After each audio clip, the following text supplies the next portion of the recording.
I just want to take a moment to address something which popped up on a Facebook feed, about a Twitter feed about mathematical precedence. So here's the issue, which I'm going to drag into there. You've got someone saying, what is 8 divided by 2, open brackets, 2 plus 2, close the brackets. What is it equal to? Well, you then got two responses. Took 3 calc classes, it's 16, bro. Followed by a response, I have 2 maths degrees, it's 1. Now, it's 1. I will argue that it's 1, and I'm going to say why I believe that's true. Okay, so I'm just going to rewrite the issue here. 8 divided by 2 into 2 plus 2. I'm going to assert that it's 1. I'm going to say that it's 1 and then try and convince you that that is true. Okay, so let's start off with something similar. We're going to try and show that this bit here is equal to 1, where we're making that statement that we believe we are right, that it's equal to 1 using the rules of mathematical precedence and rules of numbers.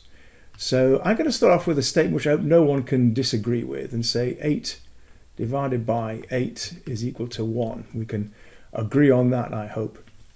And then I'm actually going to take this 8 down here, and I'm going to break it up into smaller parts. I'm going to factorize it and then express parts of that in a different order. But I'm not going to change the number itself. I'm always going to have the number 8. So 8 divided by, and I'm going to factor out the 2 from the 8. So 2 out in front of the brackets, 4 inside the brackets, equals 1. I haven't changed anything. That's still equal to 8.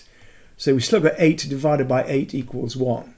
And then for a final step, I'm going to go inside the brackets and make that 4 the sum of 2 2's. So I haven't changed the value of that number at all. 8 divided by 2 into 2 plus 2 is equal to 1. This is still 8. 2 plus 2, which is the original 4 up here, times 2, which is 8. And that statement there is exactly the same as that statement there at the beginning, which is just an exact reflection of what's written up there. So the answer is 1.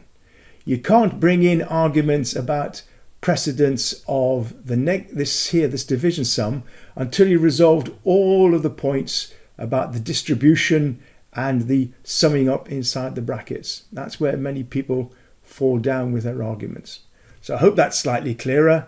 I'll see you in another video if you ever come back. Take care.